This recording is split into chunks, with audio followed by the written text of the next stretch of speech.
일단 트럼프 대통령 애초에 얼마 전까지만 해도 그린란드 문제로 EU와 좀 맞붙었었는데 갑자기 이렇게 또 우리나라에 대해서 관세 인상한 이유는 어디에 있을까요?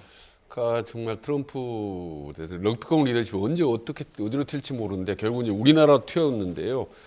한마디로 날벼락 아니겠습니까? 예. 말하자면 이제 트럼프 대통령 한국을 향해서 폭탄 선언이나 한 것이 다름없는데 지금 대한민국 어떤 경제와 무역 구조의 기본 틀을 형성하는 관세를 정말 오랜 동안에 걸쳐 우여곡절 때 합의한 걸 단숨에 뒤집는 선언을 한 거 아니겠습니까?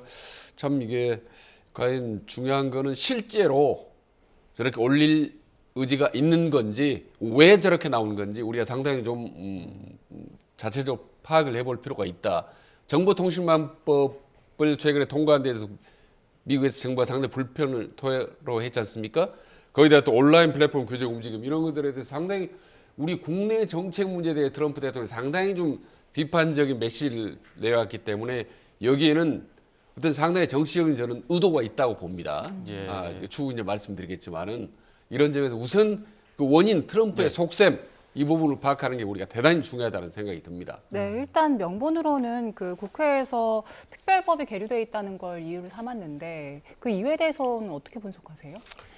이게 이제 트럼프 대통령의 스타일을 우리가 언론이나 이런 걸 통해서 보면 미국의 이익이라든가 혹은 미국 내에서의 자신의 정치적 이해관계, 뭐 인기 관리 이런 거하고 직결돼 있잖아요.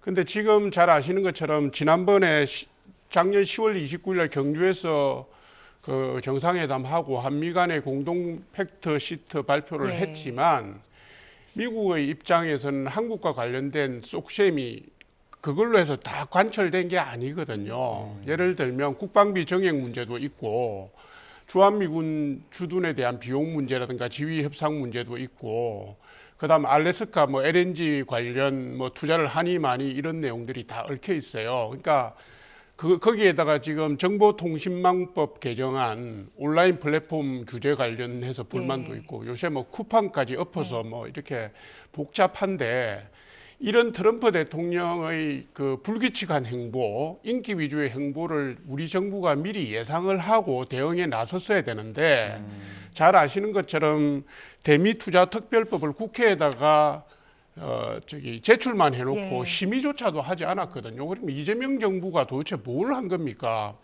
민주당은 또 뭘 한 겁니까? 법안 심의만 안 했을 뿐만 아니라 이 과정에서 관세율이 바뀌는 거기 때문에 국민의힘은 이 부분을 국회 비준 대상이라고 본 거 아닙니까? 그래서 끊임없이 요구를 했는데 당시에 이재명 정부나 민주당의 대응이 뭐였냐면 국회에서 논의를 그렇게 해서 가면 오히려 우리가 발이 묶여서 전략적 대응이 안 된다고 장관도 얘기했고 민주당 국회의원들도 얘기를 했어요. 결과적으로 뭡니까? 지금 트럼프 대통령이 대한민국 국회가 승인하지 않아서 이거는 약속 위반이라고 걸고 나온 거 아니에요. 그러니까 이거는 총체적인 관리 부실이고 대응 전략의 부재라고 볼 수 있습니다.